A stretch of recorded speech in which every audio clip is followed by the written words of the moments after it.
레위기 10장 계속 보겠습니다. 레위기 10장 12절에서 우리 마지막 20절까지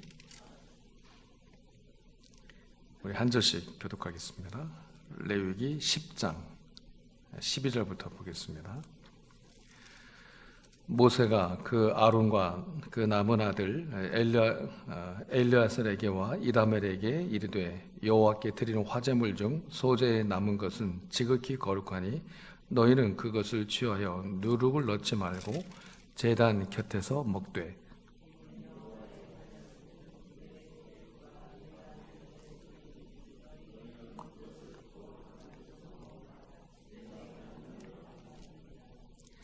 흔든 가슴과 들어올린 뒷다리는 너와 네 자녀가 너와 함께 정결한 곳에서 먹을지니 이는 이스라엘 자손의 화목 제물 중에서 네 소득과 네 아들들의 소득으로 주신 것임이니라.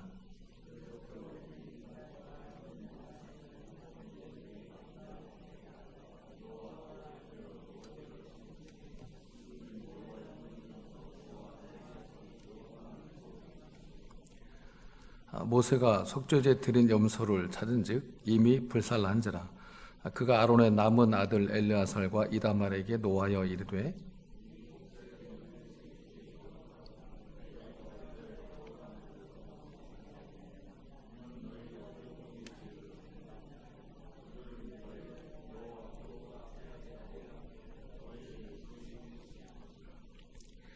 그 피는 성소에 들여오지 아니하는 것이었으니 그 제물은 너희가 내가 명령한 대로 거룩한 곳에서 먹어서 했을 것이니라.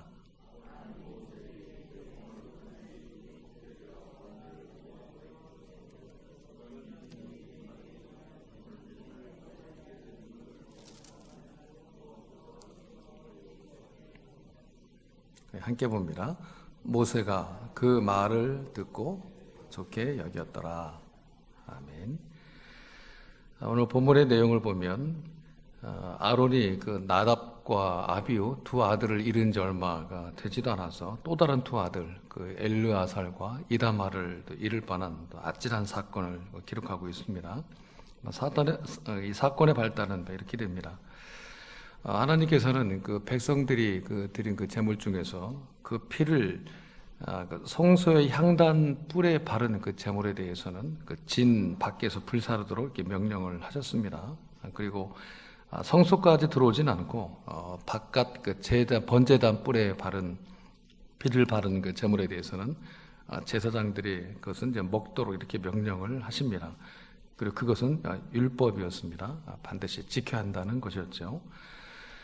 이 율법은 사실 이 제사장들의 그 양식을, 그 음식물을 보장해주는 그런 성격이 매우 강했습니다. 그만큼 제사장들을 이제 배려한 법이었죠. 그런데 바로 그 양식을 그 엘르아살과 이다말이 먹지를 않고 다 태워버린 겁니다. 그러니까 율법을 범한 거죠. 모세가 대노합니다.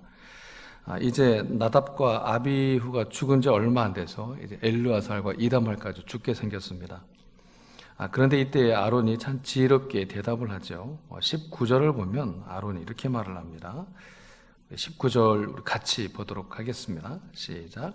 아론이 모세에게 이르되 오늘 그들이 그 속죄제와 번제를 여호와께 드렸어도 이런 일이 내게 임하였거늘 오늘 내가 속죄 제물을 먹었더라면 여호와께서 어찌 좋게 여기셨으리요. 오늘 그들이 그 속죄제와 번제를 여호와께 드렸어도 이런 일이 내게 임하였거늘. 지금 아론은 그 얼마 전에 어찌 보면 비극적인 그 죽음을 맞이한 두 아들 그 나답과 그 아비후를 상기시키고 있는 겁니다. 그러면서 오늘 내가 속죄 제물을 먹었더라면 여호와께서 어찌 좋게 여기셨으리요. 그러니까 그 두 아들이 그런 끔찍한 사건을 당한 그 바로 직후에 자신이 이 제물의 고기를 먹는 것을 하나님이 과연 기뻐하시겠느냐는 겁니다. 하나님이 기뻐하시지 않을 거라는 거죠. 지금 아론은 이스라엘의 대제사장으로서 그리고 한 가정의 또 가장으로서 이 나답과 아비후 이 두 아들의 죽음에 대한 그런 책임을 지금 아주 뼈저리게 통감하기 때문에 고기를 먹을 수가 없었던 거죠. 그러자 이에 대해서 20절을 보면 모세가 그 말을 듣고 좋게 여겼더라. 결국 이 모세의 마음은 또 하나님의 마음이시니까 하나님께서 아론의 마음을 좋게 여기셨더라. 그러니까 정리하면 이렇게 됩니다. 아론과 그의 두 아들 그 엘르아살과 이다말은 그 문제의 속죄 제물을 먹어야만 했습니다. 그것은 율법이었습니다. 그러나 그 율법대로 제물을 정말 먹는다면 하나님이 그걸 좋게 여기셨으리요. 결코 좋게 여기지 않으신다는 거죠. 이것은 그 하나님의 어떤 마음을 제대로 읽은 아주 옳은 판단이었습니다. 그런데 하나님이 정하신 이 율법의 그 순종에서 제물을 먹는 것을 하나님이 안 좋아하신다. 이것은 상식적으로 앞뒤가 맞질 않습니다. 하나님이 정하신 율법은 반드시 지켜야만 합니다. 그런데 그 순종에서 제물 먹는 것을 하나님이 안 좋아하신다. 이건 또 충돌을 하는 거죠. 말이 좀 모순이 생기는 것 같습니다. 이렇게 율법과 하나님이 충돌하는 것처럼 보여지는 것이 오늘 말씀인데, 그러나 그렇진 않습니다. 바로 이 지점에서 우리는 율법의 진짜 기능, 하나님께서 율법을 우리에게 주신 그 목적, 율법의 존재의 의의에 대해서 우리는 다시 한번 알 수가 있습니다. 우선 우리는 구약 율법이 세 가지로 나누어지는 것을 우리가 잘 알고 아마 계실 겁니다. 첫째, 이제 십계명으로 대표되는 이른바 윤리 도덕법입니다. 이 도덕법은 글자 그대로 오늘 우리들에게도 그대로 적용되는 법이죠. 그런데 이 율법은 우리를 통제하고 규제하려고 만들어진 법이 아닙니다. 오히려 그 반대입니다. 세상 법도 마찬가지지만 원래 법을 만든 취지는 사람을 지키자는 거죠. 통제하자는 것이 아닙니다. 율법 똑같습니다. 율법은 사람을 통제하자는 것이 아닙니다. 성도들을 어떤 규제하게 한 법이 아니라 보호하려고 하는 것이죠.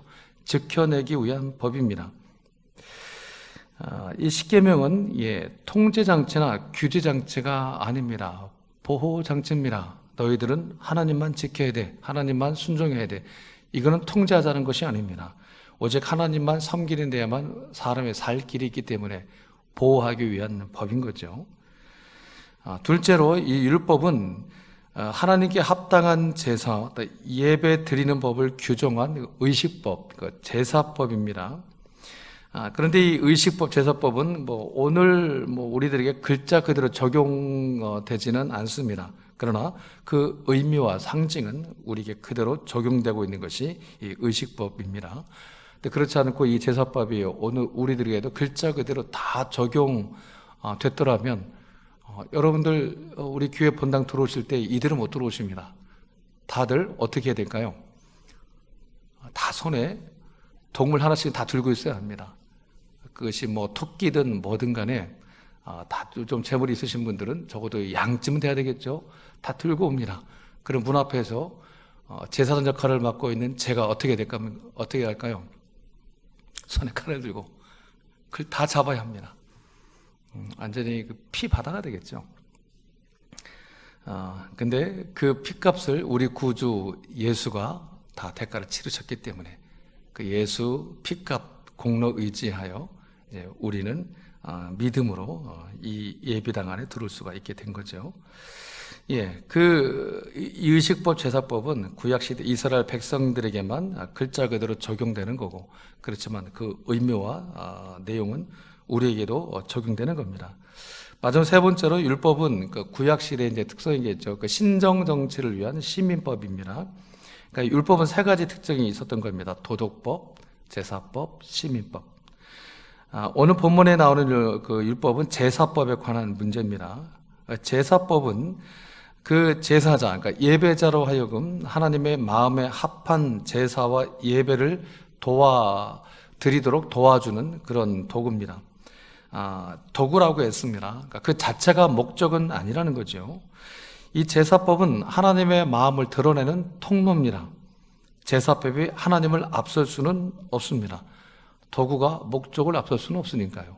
제사법은 하나님의 마음을 드러내는 도구고 통로이지 그 자체가 목적은 아닙니다. 하나님을 앞설 수는 없는 겁니다. 아론은 그 하나님의 마음을 알았던 겁니다. 오늘 내가 속죄 제물을 먹었더라면 여호와께서 어찌 좋게 여기셨겠습니까? 그래서 그 제물을 먹지 않고 불태워버렸던 겁니다. 여러분, 우리가 이렇게 하나님 앞에 나와서 예배를 드리는 데 있어서 가장 중요한 핵심 중에 하나가 뭔가 하면 가장 최고의 핵심이겠죠. 하나님 아버지의 마음을 아는 겁니다. 그 아버지의 마음을 알아서 그 아버지 마음에 합한 예배 드리는 것이 예배의 중요한 핵심이 됩니다. 그러니까 우리가 예배를 드리면서 1시간여 동안, 예를 들면 주일날 1시간여 동안 예배를 드리면서 그 안에 많은 순서들을 담고 있습니다. 그 순서들 하나하나는 하나님의 영광, 그리고 하나님의 아버지의 마음을 알고자 하는 중요한 의도가 담겨 있습니다. 순서 자체가 목적은 사실 아니라는 거죠. 그렇기 때문에 순서들 그 자체나 그 순서를 맡은 자들에 대해서, 맡은 자들은 다 사람이 아닙니까? 그 사람에 대해서 우리는 너무 집착하면 안 됩니다. 집착하게 되면 우리는 예배 드리는 것이 아니라 어느새 우리는 예배를 평가하게 됩니다. 예배를 평가하게 되면 은혜 받는 것은 여러분들도 경험하셨겠지만 제 경험상 그건 101% 불가능합니다. 대표 기도자의 기도를 평가하게 됩니다. 기도를 왜 저렇게밖에 못하나? 발이 앞뒤가 안 맞잖아. 논리도 안 맞고. 대표 기도자의 기도의 내용들을 하나하나 다 평가합니다. 또 찬양대도 평가하죠. 오늘 찬양은 왜 이렇게 늘어지냐? 선곡 실패다. 연습을 드렸구만. 음이 안 맞아. 저 찬양대 가운을 왜 이렇게 빨지도 않았나? 그러니까 다 평가합니다. 설교자의 설교도 점수를 매기죠. 목사님, 오늘도 설교 준비 안 했구만. 설교 준비 안 한 것에 대해서는 하나님이 아마 그 책임을 그 설교자한테 물으시겠죠. 그러니까 성도님들이 손해보실 이유가 없습니다. 성도 여러분, 예배 시간에는 우리는 온전히 그 예배 순서 맡은 자를 통하여 그를 주목하지 말고 그를 통하여 하나님께만 집중하시면 되는 겁니다. 오직 하나님께만 집중하면 우리는 어떻게 보면 두서없는, 논리도 맞지 않는 그 대표 기도자의 그 기도를 통해 우리는 놀랍게도 하나님의 음성을 듣게 됩니다. 그 음이 안 맞는, 어떻게 보면 선곡도 부적절한 그 찬양대의 찬양을 통해서 우리는 하나님의 임재를 뜻밖에도 경험하게 됩니다. 그 설교자의 어눌한 설교 메시지를 통해 우리는 놀랍게도 하나님의 마음을 우리는 읽게 됩니다. 아론이 제사 드리는 중에 그랬던 것처럼 말이죠. 주일 예배뿐만이 아니고 우리가 하나님의 이름을 우리가 사모하여 나가는 그 모든 예배의 자리, 우리는 오직 다른 거에 집중하지 말고 주변 환경이나 사람을 주목하지 말고 오직 하나님만 주목하며 하나님만 집중하실 수 있기를 바랍니다. 그러면 그 모든 것을 통해 우리의 그 부족함과 준비되지 않은 것을 그걸까지도 하나님은 이용하셔서 당신의 마음을 우리에게 보여주시고 당신의 영광을 우리에게 누리게 해주실 겁니다. 그런 신실한 예배자로 나올 수 있는 또 저와 여러분 되시기를 주의 이름으로 축원합니다.